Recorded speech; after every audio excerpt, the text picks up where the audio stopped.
Welcome to the Win, Make, Give podcast. Chad Himes here, kicking off this episode with my friend Bob Stewart. Bob, how are you today? Chad, I'm fantastic. Thank you, sir. Excited to talk to Dr.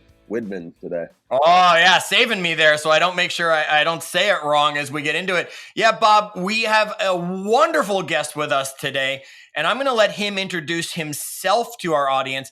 That's Dr. Larry Widman, who's here with us today. So, Doc, welcome to the Win, Make, Give podcast.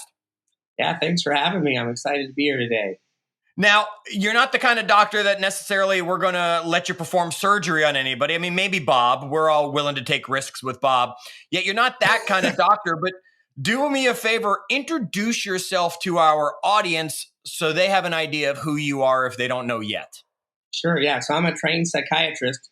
Interestingly, my goal was to be a surgeon my entire life, but I didn't like the divorce rate of my colleagues and decided that wasn't a good fit for me. So anyway, I always wanted to be a surgeon, but I'm a trained psychiatrist.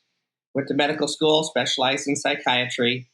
And then along the way here, I've evolved into what I would call a high-performance psychiatrist and part of what I do. But there's a part of what I do where I would call myself a high-performance mindset coach, where I'm not diagnosing and treating mental illness. I don't keep a chart on teams or athletes or coaches, and I'm just helping them try to develop what I call an elite mindset. And I've been lucky enough to do that for the last 20 years with some wonderful teams around the country, some of the best coaches, leaders, teams. And I have a company as well called Performance Mountain that has a former NFL guy and Danny Woodhead, a former retired Navy SEAL commander and Jack Riggins. And we work with a lot of businesses too and do half-day seminars and do a lot of things to where we try to teach elite mindset skills, and then how do you develop the best culture and chemistry for the team you're on, whether it's an athletic team or a business team. Fantastic. And you started rambling off some of those teams and athletes and come on, name drop for us. You see, Bob has a closet full of hats, and he wants to make sure he goes and gets the right hat on for this episode based on whose names you're dropping. Okay, Larry, I did a little research. Like, I know that you worked with the Nebraska, a couple of the teams at Nebraska, the women's volleyball team, who I believe won a national championship under some of the work that you were doing with them. Creighton, you're actually wearing your Creighton shirt today, so we know those are them, right? Here's my thing. I didn't have a Nebraska Cornhuskers hat. I think I might have one outside. I got this big box. I picked this Seahawks hat, though, for you because I came across something that talked about you were a really big fan of Pete Carroll's book. And I think you'd actually used that book in a lot of your stuff you'd done with the team at Nebraska. Is that right? Yeah, so a couple things. So one, the sports psychologist at the Seattle Seahawks, Michael Gervais, and I are colleagues. And I got to spend an entire day with him. I write about him in my book a little bit. But he's just one of the absolute best in the world at what he does. But he works with Pete Carroll. Talked about building a masterpiece together. And, I've used the Win Forever book of Pete Carroll's with teams that I work with coaches in particular, because as we can get into it, I just love Pete Carroll's philosophy. I didn't always initially like him, but I didn't know him. But once I started to study and understand Pete Carroll, I loved him. So I actually used his book with the coaching staff for the 2015 Nebraska volleyball team that ended up winning a national championship. So, yes, my main years have been with Nebraska bowling, Nebraska women's gymnastics, Nebraska volleyball. There are 5 national titles between those teams. And then, of course, Creighton volleyball, who was a much different story, but has reached the Elite Eight in the last couple of years. And then really this last year and a half's journey with the Creighton men's basketball team with myself and then my partners that I told you about. It's been a real blast. I'd love to talk about them a little bit as well. Well, Bob will be happy to talk college basketball with you for the whole podcast. We're going to have to keep him on track. So, Bob, you got something you want to throw at him in the college basketball conversation? Look, for me, Creighton it's Bryce Drew, right? Like, and I think they've been trying. Oh no, he's Valparaiso. McDermott, Doug McDermott. So, I mean, look, that's a team. And you just talked about the women getting to the Elite Eight. That's a small school, right? It's probably one of the smallest Division I schools out there. And so to think that these kids go to that school and end up competing, whether it be basketball or the women's volleyball team at these really high levels, there must be something to what you're doing there. Well, I do think they value the mental side of it. Coach Kirsten Berthal Booth in volleyball, she took over a team that was 3-23, played in a high school gym, and built them from scratch. And nobody thought they could ever go to the Elite Eight. And they're a perennial top 15 team in volleyball now. And then, Coach McDermott, whose son was Doug McDermott that you mentioned, who's now having a wonderful pro career. He took over there, built on what Dana Altman's done. If you're out on the West Coast, he's now at Oregon, but has built Creighton into I would call a really powerhouse. And they were, they won the Big East Conference regular season for the first time last year. And then they were probably going to be a 2 seed in the tournament when COVID hit and shut down everything right in the middle, as you're familiar with. So it's been a really cool experience to help Creighton men's basketball. They won the Big East. They won the Big East. So what's cool about it is they won the Big East. That's unbelievable. They were picked to finish 7th in the Big East. They won the Big East. And they finished 7th they were 7th in the country when COVID shut down their final season poll. The men's basketball team was ranked number 7 in the country when things ended. So they're chasing that again. They're number 13, I think, right now, and trying to deal with COVID. And like every other team, trying to get back to. And they play Villanova tomorrow night for a share of the Big East championship. So we'll see what happens there. Wow. That's amazing. And I got to stop Bob because he's going to get into, just college basketball conversation for the next few hours here. But that's amazing stuff you've done. And absolutely, like Bob was saying, taking such a small school. And then you're saying because they really believe in the mindset. So as our audience is listening to this, sure, there are going to be athletes that are listening to this. They're going to be people who are listening to us that are all about the athletic mindset. Yet the lessons that you teach, the stuff that's in your books, Max Out Mindset, you're not limiting it just to athletes. These are lessons learned from athletes that help everybody, whether it's as a parent, whether it's as a partner, whether it's in your small business, your big business, whatever it might be, correct? And what I tell people is that for the most part, with the exception of maybe some very high-level pro athletes or top businesses, I wouldn't be working with most of the high schools and colleges that I work with if the life part wasn't more important than the sport part, meaning everything that we teach about mindset I'm in front of these teams because of their sport, but really everything I teach is because I think it's going to help them in their life. And that's the biggest part of what I call my why, which is helping elevate people in life, because sport ends even at the highest level. But so many of these athletes today from ages 16 to 22, and I call them student athletes or professional athletes, they struggle with life issues. There's lots of life stress. And when you can train your mind right, that mind-body stress reaction that gets so many adults sick, we can learn how to do that through the lens of sport early on. They're so much better off for the rest of their life. So that's really what excites me every day, is to help people for their life. And that's true of athletes, and that's true of people that run businesses. I mean, there's a lot of stress when you're running a business because you still have a family and you're in relationships. And there's, the world has been a challenging world the last year in particular. And probably the psychological distress that I've seen, I've never seen it higher in any walks of life for both kids and adults than I have in the last 12 to 18 months. Okay, so let's dive into Max Out Mindset, which is your book. So we'll have a link in the show notes. We'll be posting it in our Facebook group. So join us, facebook.com/group/win-make-give, where we will be posting a link for people to get the book. And they can also find it probably anywhere they could search for a book they want to get their hands on. Larry, there's 15 powers is how you break it down. And we're not going to talk about all of them because folks, get the book, right? We're not going to sit here and make a book report for you. Yet as I was reviewing the chapter notes and the stuff that I had about the book, there were a few that jumped out to me that I'd really like to take our time today and focus on, if that's okay with you. Sure. Okay. So we're focused on winning in season 2 of the Win, Make, Give podcast. And the first power that you had right there, just to me, just spoke volumes around that. And that's preparing for battle, right? You open with this. So one, what makes it number one? What makes it the thing that you open with and leading us towards winning by preparing for battle? Yeah, so I'm really talking about preparing our mind for battle. And within that preparing for battle are my first 3 powers. It's the power of the space, the power of positive psychology, and the power of the high performance stool. So it's really encompasses my first 3 powers within that chapter. And for me, it just sets the foundation of how I think about high performance. And you have to have philosophies that you live by, that you train.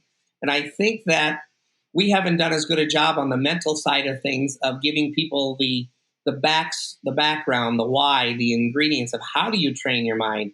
If you want to lose weight, or if you want to get stronger or get in better shape, there's always people out there that will give you a series of prescriptions or ingredients to get there. And I'm a big believer that if I'm going to tell you that we need to work on your confidence or your composure, I have to tell you how to do that. I can't just say I need you to be more confident. And when they say, "Well, how do I do that?" I'm like, I don't know, figure it out. So my foundational beliefs are in here, right? Which is the power of the space for me is really important. It's all based on a quote from Viktor Frankl, who was a psychiatrist who ended up being placed in a concentration camp during the Holocaust, and everyone perished in his family but him. We just talked about him. Man's Search for Meaning. That's it. He wrote a cool book called Man's Search for Meaning. But, he said, between stimulus and response, there is a space. In that space is the power to choose your response.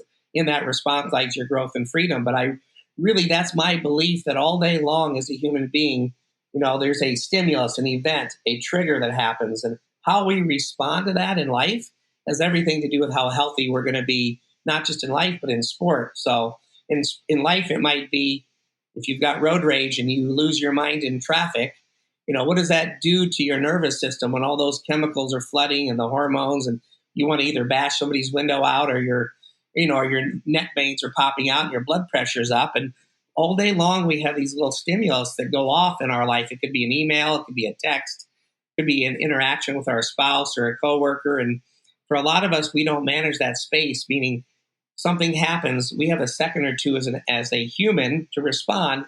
In the animal world, it's fight or flight. You get stressed and you either fight or run. I believe we can train the brain to expand that space a little so that we can decide, is it worth getting in that argument right now? Is it worth blowing up, or should I just take a deep breath and walk away? Should I just turn up the music and go, it's not that big a deal that I got stuck at another red light? And in sport, of course, there's bad calls, or we make a very poor decision, or we make an error. And I'm a big believer that for high performers in business, as a surgeon, a teacher, real estate, in athletics, the ones who can stay present or move on to the next play, the next situation better than the rest, has a huge competitive advantage. So I believe that we can train our mind through mental skills and mindfulness to expand that space, so that when we have a trigger, and we all have different triggers where we lose our mind, right, that we can take a deep breath, think for a second, and decide, can I respond differently than that old primitive fight or flight response where, a minute or two later, we don't even remember what we're mad about, but all day long, it's going off, right? And so that's my foundational belief, is that we can train our brain to expand the space, and how we respond to triggers or events is the foundation of where we need to go. And then I talk about the power of positive psychology. In 30 seconds, to me, Coach Tom Osborne at Nebraska, famous football coach, he said the best way to change behavior is to catch somebody doing something right and reinforcing that. And I'm just a big believer that, of course, we need to hold people accountable. But if you can spend more of your energy catching people doing something right, praising them, giving them a compliment, they'll run through a wall for you. And then finally, this notion of the 4 legs of the high performance stool. I'm just a big believer, whether you want to be, again, the best surgeon, best teacher, best parent, best athlete, you've got to train them all. There's a physical component, a mental component, a technical component. That's the skills that you have to be great at your craft, and a tactical component, which is game planning, goal setting, things like that. And we have to work on all 4 of those legs of the stool if we want to be great. And that's what high performers want to be. And I think it's my job to help them get there. Wow. There was a lot in there. I think that's a whole episode, a whole podcast episode, just diving into everything you said. I'm probably aging myself, but as you talked about that space for that fight or flight in athletes, all I could see was John McEnroe. Boy, that was a guy who needed that space to be developed in there. But I'm definitely aging myself when I say it's McEnroe who's the trigger that I can see happening. You talked about a lot of that. Talk a little bit more about that positive reinforcement on the activities and how that's going to build people up how you find that that's one of the best ways to develop people and help us grow. Sure. So, second part of that positive psychology is what I call modeling behaviors, right? So, John Wooden, famous UCLA basketball coach, won 10 titles, said young people need models, not critics. I would say the same for everybody, but I'm a big believer that the leader of the team, that's the CEO, that's the manager, that's the coach or a captain, that if you want those you lead to have certain behaviors, you better model that for them. So if you want your team to communicate in a positive way, you need to model that for those that you lead. So one time I had a coach at Nebraska who, when he got frustrated at practice, would yell at his assistant coaches in front of the team. And the team said, coach wants us to communicate positively, but when he gets mad, he yells at his assistants. So, it was a pretty easy conversation to talk to coach and say, hey, this is what you want from your team. You need to model that for them. How do you expect 18 to 22-year-olds or anybody that you lead do it if you can't show them? So part of positive reinforcement is showing them the things you want. If you want your team to play with fearlessness or be calm under stress, you can't lose your mind as a coach on the sideline or as a CEO or a manager and flip out every time something doesn't go your way, but then expect your team, your sales team, your business team, your athletic team to be calm under stress if you can't show them how to do it. So to me, there's a lot of science in positive reinforcement. The best teams have somewhere between a 3-to-1 to 5-to-1 ratio of praise to criticism, or individuals, positive self-talk to negative self-talk. The average human being has 3 times as many negative words they say to themselves. But we can train the brain to flip the script, 3 positive to 1 negative. And even in the marriage world, Dr. Gottman found that he could predict with a 90% accuracy who was going to get divorced within 5 years just by interviewing them and seeing them interact. Same thing, praise to criticism ratio of those that were getting ready to get married or early in their marriage. The way they talk to each other, he could predict which ones were going to have a good marriage and which ones were going to get divorced. So in marriage, in athletics, in coaching, in business, they all show about the same ratio, somewhere between 3-to-1 to 5-to-1, positive reinforcement or praise to criticism or accountability, however you want to call that. But I would just remind you that if the criticism is going to be there, we can't direct it at that person's personality. We have to do it on what's going on and the technical things they need to improve or whatever they need to do better. When we make it personal, we tend to break down trust, and sometimes we never repair it in sport or life. Bob, how you doing on that 3-to-1 with the boys? I'm doing pretty good. Look, some of that's a function of my boys. They're pretty good kids. I don't, not because of me, right? Because of my wife. No. But, I mean, I would struggle. I think if one of them was a total terror, it becomes a struggle in trying to find the way to reinforce them 3 times for every time you want to go, man, what are you doing? Like, knock it off. And look, I mean, sometimes that's just a function of who you're leading, right? And look, I would imagine, coaches spend a lot of time, but as business owners, we spend a lot of time trying to get people on the team or on the bus that we are not constantly having to correct or critique, right? Yeah, and the best cultures eventually have other people besides the parent or the coach have to do it all. You say it has to take place. The locker room has to take charge, right? But what I will say, and I think if you recognize this, right, if you want your kids to kind of be calmer in general or to handle situations, if they see you on the phone or in conversations with other people, losing your mind, right? Having really negative interactions with people when you get frustrated with them, you can't expect them to handle things differently in their own lives when their brains aren't even fully formed yet, if they're learning from you or their coaches how to act and think. So, of course, some of it's the individual's wiring, whether it's your kids or athletes. But the coach or the leader of the unit, might be the parents in that case, can have a huge impact, I think, to how we teach people to respond, especially under stress. Larry, I think about the Seahawks and back to Coach Pete Carroll. Like, this guy is just the eternal optimist. Like, there's nothing that gets this guy down. And our team, I'm a Seahawks fan, right? I grew up here in Seattle. Clearly. For the last however many years since he's been here, like, it gets to the fourth quarter and we're losing by 14 points. Like, there's still this optimism. Like, I think we can pull this off. And it just comes from him, right? And him modeling that behavior for the team. And ultimately, as fans later, you're just like, yeah, we're going to do this. Like, look, coach is still into it. Russell Wilson's still into it. Absolutely. I don't have the quote down exactly, but when we study grit, one of the psychological assets of grit is hope. I don't want to bore you with it too much right now, but Pete Carroll says, the world trains people to be pessimistic. He says, it's my job to give people hope, to believe that tomorrow is going to be a better day. That's basically what he says. And when you really study gritty people, you have to have hope because, like you said, the fourth quarter is looking bad. You've seen the videos and the audios of Russell Wilson and the way he talks to his team. And he did a cool story in the Players Tribune several years ago when they pulled this miracle off, I think, against Green Bay in the playoffs several years ago. And they were down and out. And the way he talks to himself and the way he talks to his teammates, he gives them hope and belief that we're never out of it. And so, of course, sometimes the Seahawks lose. That's what teams do. But so many times they pulled it out. And that's a function of Pete Carroll. That's a function of their psychologist, Michael Gervais. And that's a function of all the people that they've modeled that to, Russell Wilson and other teammates who then take it on. And you have a team who believes until the very end. I wish that always translated into winning. We know it doesn't, but it sure improves your odds.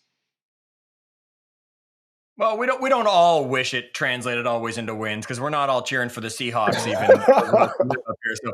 So let's get off this Seahawk love bandwagon, Bob, because we have fans out there listening to the podcast who want nothing except the loss that they see and are celebrating those moments. You're right. All right. I want to jump to another one. Bitter Giants fan right there. A bitter Giants fan. That's right. It's been a while for us too, though. I want to jump to another as I was going through some of the stuff in your book, Larry. And we also have another podcast called 15 Point Plan, where we talk about the 15 things that if you focused on those 15 simple things every day would increase your health, your energy, and just you'd have a better life for it. And one of those things is mindfulness. And I don't hear enough people talk about being mindful. And that's one of the things we talk about on that. And yet here I was going through the book and the notes and all that. And the power of mindfulness was just jumping off the page at me. So let's talk a little bit about how important having mindfulness is and the power that comes with it. I try to tell athletes and high performers that if they're only willing to commit to one thing, and I get them to commit to mindfulness, because mindfulness is, it's kind of a catchphrase now, but mindfulness to me is really about being present. I've already hinted that the best, you hope your surgeon is really good at being mindful and present and focused, right? But my belief is that mindfulness is about focus. And of course, all day long, our mind gets distracted, and the ability to refocus, because that's what we have to do. I always tell athletes when we get into elite mindset stuff that one of the best things that high performers do is focus. But what they really do best is when their mind gets distracted, they come back to the present. And that's essentially what training mindfulness does. And so, mindfulness is being aware of how we're thinking and feeling, so that when we're in a certain situation, we can be mindful enough to go, you know what, that's not going to help me perform very good right now. I can tell when I get butterflies in my stomach or I get really tight, I'm going to underperform in sport, or I might be getting ready to blow at my significant other. And okay, what can I do instead? Because a lot of times our biggest regrets in life are when we don't handle our triggers well and we wish we could take something back. And when you train mindfulness, of course, I always say for the most part, it's free. You can do it anywhere. There's tons of informal ways to train mindfulness. You can take a nature walk. You can listen to music.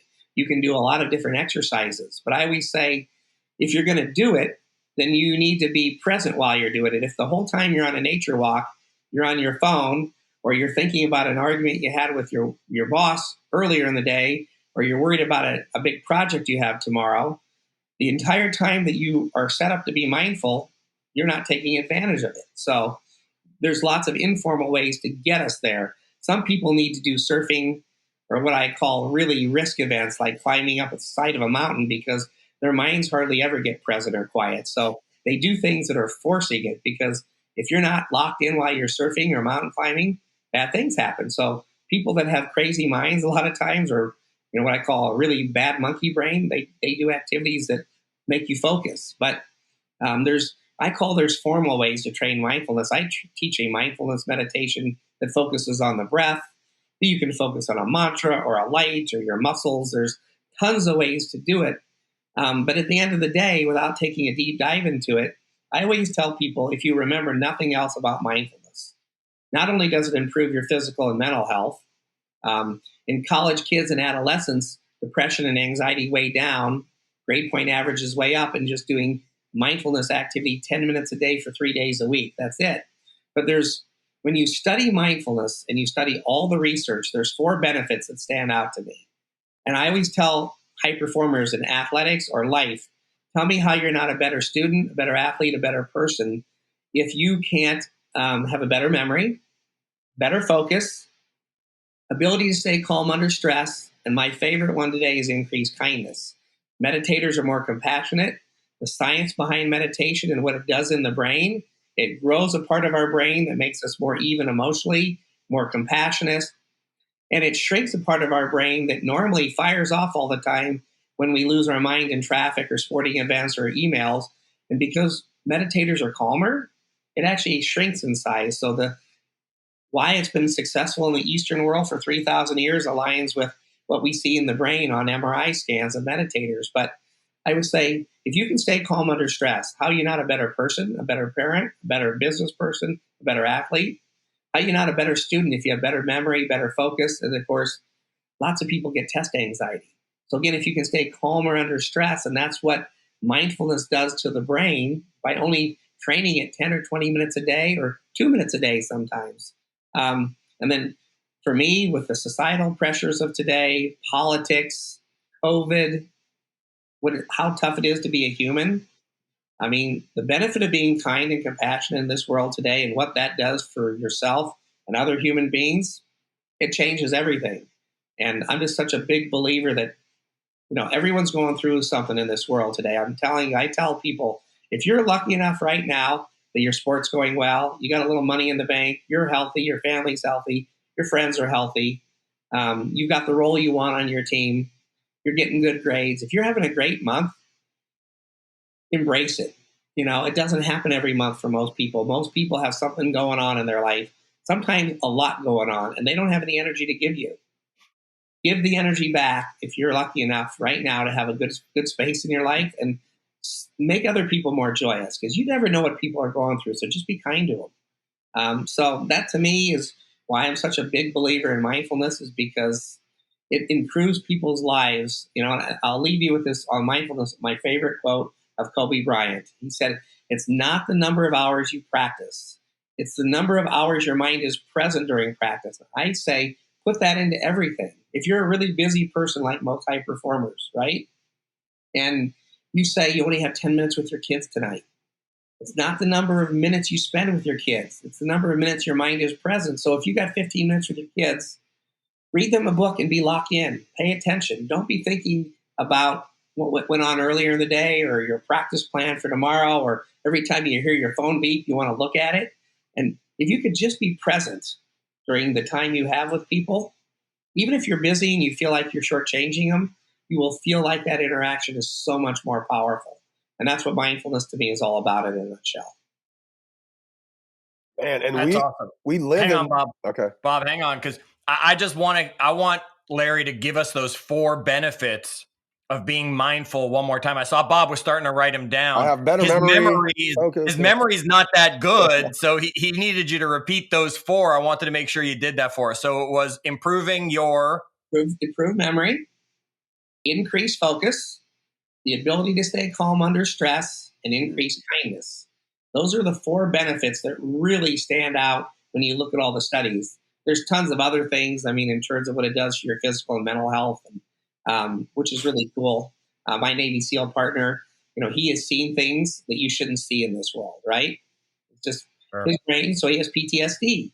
Well, mindfulness has helped him more with that than any pills or therapy. And I'm not discounting pills or therapy at all. I'm a psychiatrist, but sometimes you need as many tools in your toolbox as possible for very tough things. And sometimes, whether it's military or maybe you've been raped or something's terrible has happened to you, you need every tool you can to kind of help your brain get through traumas. And our world is full of traumas, unfortunately. You can hear more about us.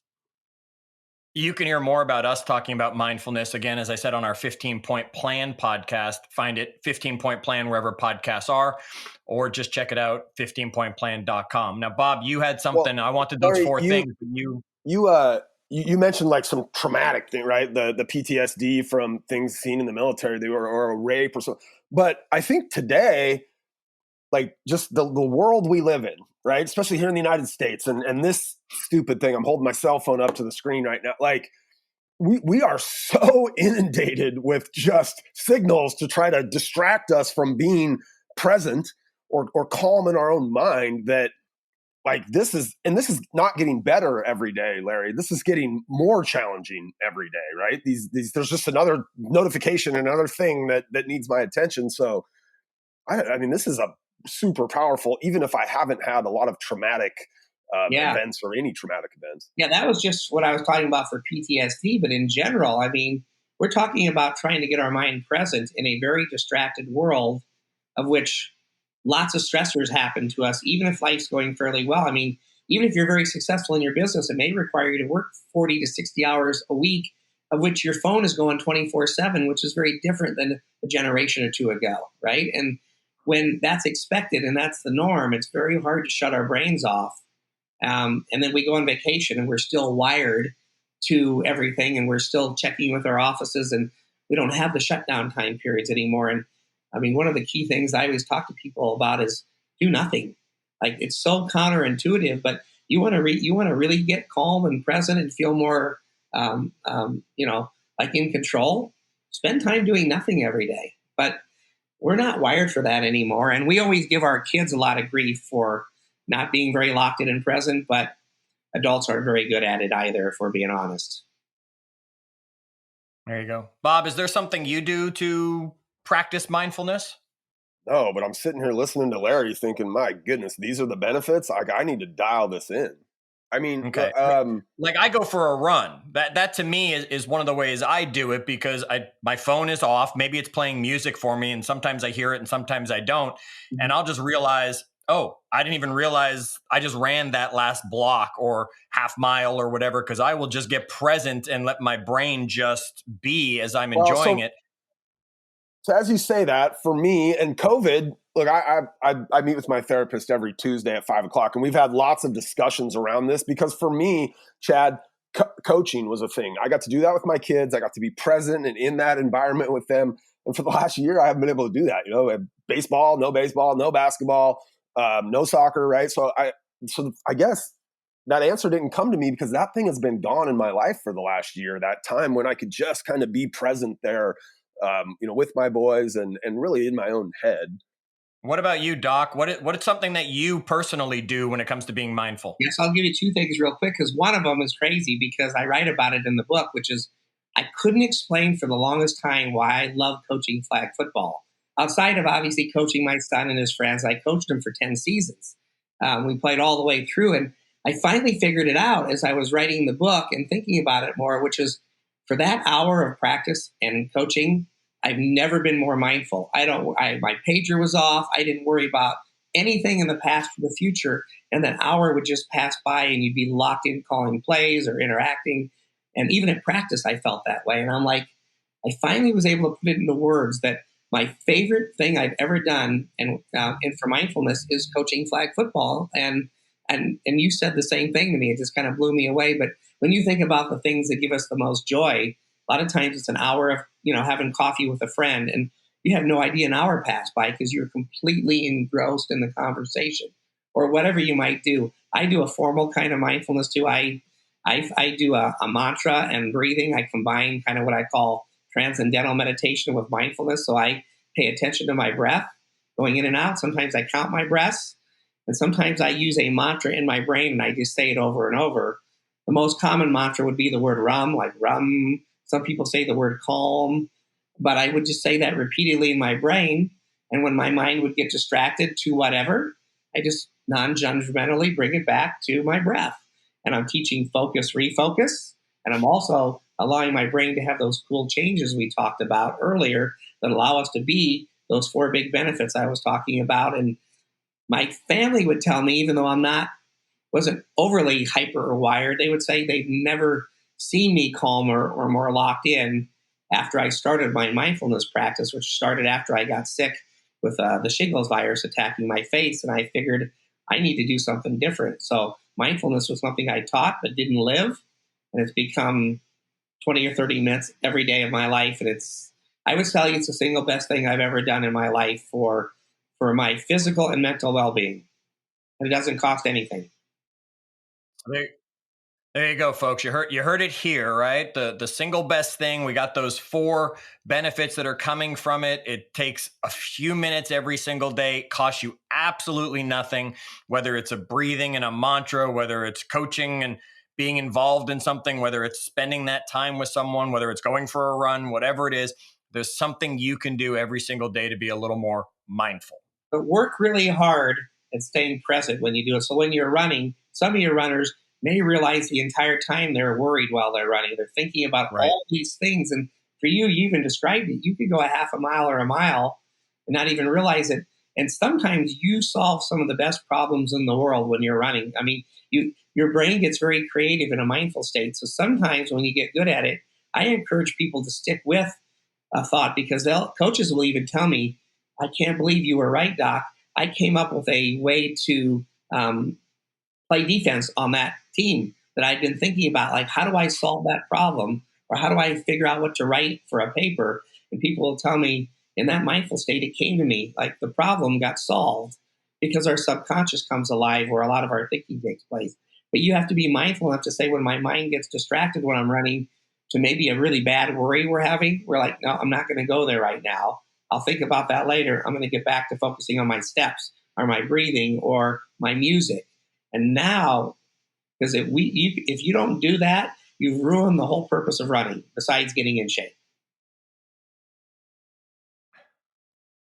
All right, so let's keep going. One of the next ones I came to, I almost want to say it fits a lot perfectly right with this one, and that was the power of appreciation and gratitude, which we talk about all the time as being something that brings so much success. Where do they fit into winning, whether it's winning in life, winning in your relationships? Talk to us about the power of appreciation and gratitude. Yeah, I just think there's so many things. One, it improves your physical well-being and your psychological well-being. So if those 2 are better, you're already better at performing in whatever you do. And there's the science is real behind what happens when you spend time in an appreciative gratitude state. And there's ways to train that and to do exercises with that. But also, when you're in that state, you're building deeper relationships with people. And this may sound counterintuitive too, but my big belief in my experience in working with great teams that have found a way to max out and either win it all or max out their performance, every one of those teams has had a common characteristic. They have built deeper relationships with each other and have learned to love each other the way maybe athletes learn to love each other. But it's through connection.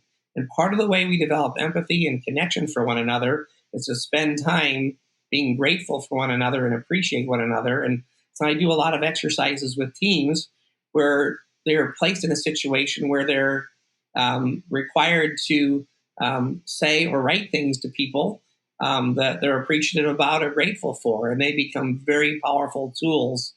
What I have found in real time, practically, is that a lot of teams get worried about the outcome. That's natural, right? I mean, sometimes your job's on the line because of it. In college, maybe not, or high school, but of course we get outcome focused.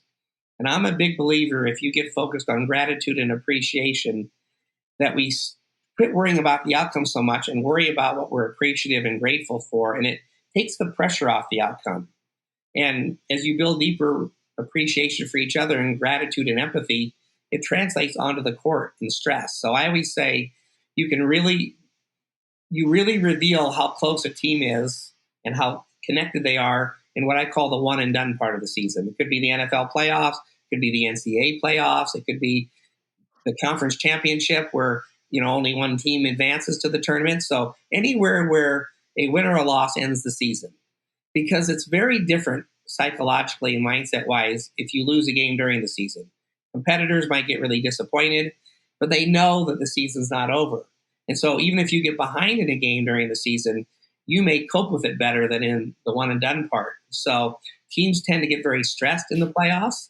They tend to break apart under stress if you're not connected. I've always taken pride in the teams I've worked with at Nebraska, Creighton, and some of the cool high school teams and other small colleges that when the pressure's on, their message gets tighter, their huddle gets tighter, their words get better. They're more positive with each other. And other teams, you can see them when the stress hits, they fall apart and they get mad at each other and they start arguing with each other, or they don't even come together like in a volleyball huddle. And so that circles all the way back around to gratitude and appreciation and joy for one another. And when you build those kind of relationships that's based on that with each other, you know, it may not be life or death, like my Navy SEAL partner will say. He will tell you the reason why they're willing to take literally a bullet for each other, to the person on the right, person on their left, that they'll die for each other, is because of the love and joy and gratitude and connection they built for each other. It's not the training that makes them want to take a bullet for each other. The training helps them stay alive. It's the willingness to die for each other because they love and care for each other through appreciation and gratitude. Teams will do the same for each other. It's just not, luckily, life or death, if that makes sense. Yeah, I was going to say, I appreciate the heck out of Bob, and I'm grateful for the opportunities we've had for over a decade working together. Bob, I'm not taking a bullet for you, though, probably. That's all right. I'll give you a few more stories. Maybe I can change your mind, Chad. Maybe if I showed a little more appreciation towards you, maybe you would consider doing that for me. I mean, there's some realness in that comment, right? Like, Doctor, is this something that, is it a formalized process when you're working with a team? This idea of, is it like we get together and at the start of practice we're all going around and saying something we're grateful for, or is it just more like each of us individually taking it on ourselves to show more gratitude? Like, do you formalize that process, I guess?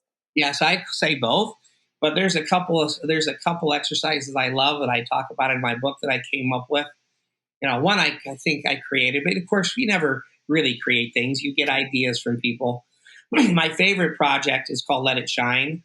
And I have this base because it really started with an athlete, a gymnast at Nebraska, whose father died her senior year in just a horrific circumstance. And she was really struggling to compete, and her fiance now, or her boyfriend, now husband at the time, said, you know, let it shine for him. It was out of a Bible verse. And, you know, leading up to the national title that year when Nebraska had no chance to make it, we're in the hotel lobby or in one of the rooms talking, and they'd already pulled the first upset and had no business doing that. And I said, you know, let's go around the room and let's tell everybody, you know, why we're going to shine for Emily's father today. He passed away. And we went around the room, and it started the formation of our project that I call Let It Shine, where I have teams. Everybody on the team usually writes one person in their family and one person maybe at their school or in their life that they're going to let it shine for or dedicate the season to, because they appreciate them and they're so grateful. So I have them write a letter to that person, which most people never write letters anymore. So they might write a letter to their teacher, or it might be, I'll tell you a couple of cool things, but they'll write them and tell them why they're appreciative, why they're grateful, and why they're going to dedicate the season to them. And it really helps the athlete when they're maybe didn't get the role they want. Maybe they're tired and sore today, to go, no, I got to have a great attitude today because I'm letting it shine for my grandfather who's dying of cancer, or maybe my mother who passed away, or maybe it's just somebody in your life that you care for a lot, and you're dedicating sort of, you get outside of yourself. And so then they have to go around the room in a formal exercise and they tell everybody who they picked and why. It gives them a chance to learn about each other. You have to be vulnerable and tell people who you pick. Sometimes it's highly emotional. And they start to understand how you tick as a person, which is a key to me to build ultimate trust on a team. So that's a formal exercise called Let It Shine. One year, I'll just tell you, this is really cool. At Nebraska, they have this lady called the Sandwich Lady. And they have a training table there. And she, number one, memorized all the freshmen''s names, which is a bigger deal than you think when you're homesick and nobody knows you. Two, if you did order a sandwich, she memorized what you ordered. And they didn't know she was sick with breast cancer, but a third of the team that I was doing this assignment with wrote her as the person they wanted to write in the athletic department. A $10 an hour worker that's normally underappreciated. They didn't know she was sick. Well, you can't imagine what this did for her. I mean, it was crazy. And I see this all the time, the power That's of amazing. guys like that. And I have others that in the book, but the Let It Shine one, I've never seen it more powerful in what it does for teams and athletes. And it gets you outside of yourself. And it's so hard in this day and age to get outside yourself because we get so internal and worried about our own performance and our own outcomes. And so I formally train it. And then, of course, then it builds on things. And now you start to hear more about other people. You now have more empathy for them. You hear things about them you didn't realize that they were going through different exercises we do. I do one called Hero Highlight in Hardship, which is probably the most powerful one I do. And they have to talk about all three of those. And it creates empathy and love for one another at a deeper level that you would not normally get. And it's the only way I can see to get a team to ultimate trust. I've done it with businesses. We did it with a large bank in the Midwest here, a very large bank with 30 of their executives. You thought that they would be kind of rigid and not want to do this. And they just kept saying, I had no idea. I worked with you for 15 years and I had no idea that you lost a son to cancer, or I had no idea that your mom was dealing with Alzheimer's, or it didn't matter what it was, but they were like, I had no idea. I work with you every day and I didn't know this about you. Well, now it creates this conversation, empathy. I always say in a locker room, if you walk in and you're only two of you there and you don't know each other that well, and you see somebody and you're like, oh, great, I see she's in a bad mood again. You might walk the other way and go, great, she's being a bitch. Or you're like, you know what? I remember her telling us her parents are going through a divorce right now. You might say to yourself, I wonder if that's what she's down about right now. I'm going to go check on her. Instead of the assumption that what's wrong with them today, or great, why are they never in a good mood? Why don't you find out what's going on with them and help them? And that's what the informal or the formal exercises do. And it leads to all these informal encounters on businesses and teams that create deeper and deeper levels of trust and empathy. Every team I've been around, I'm telling you, it's never been the most talented teams that win it. Never. You got to have talent. But it's the teams that build the deepest connections and want to fight for each other, that deal with the stress the best when it matters the most. That's how I look at it. Wow. And all right, win, make, give challenge time, everybody out there of our audience listening, because I know you're always looking to make yourself better. Let's let it shine. And I'm going to challenge you. Maybe we're not on a team and it's not a season. Maybe you're on a team in your business. Maybe you're solo in your business, but you can pick someone you're going to let it shine for this month and write them the letter and say, hey, I'm going to let it shine for you this month. Now, think twice when you get to a hard part of your job, right? Who you're doing it for, and reach out to those people. And maybe it's not one person for the whole season. It's one person for the quarter. It's one person for a month.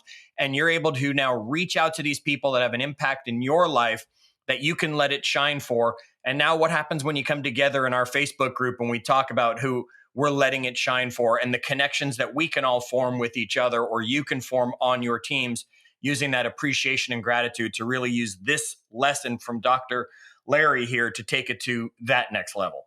Yeah, let me just wrap it up with one thing, since you brought that up. I love this idea you're doing, but I had an athlete at Creighton, one of their stars, say to me, I don't know if I want to do this, let it shine for my grandfather. What if I play poorly? And I said, I'm so glad you brought that up. I hadn't considered that really, but I said that letting it shine isn't about being perfect. Letting it shine isn't even about necessarily being successful today. You can have a bad game and still let it shine. If you can look yourself in the mirror and your teammates in the eye and say, you know what, I've done everything I could do. I prepared. Sometimes we don't have the outcome we want. Now, if you're out partying on the weekend or you're not getting your sleep because you're doing things you shouldn't be doing, and now you play poorly, you're no longer letting it shine for your grandfather. But you can go 1 for 10 in that game today and lose.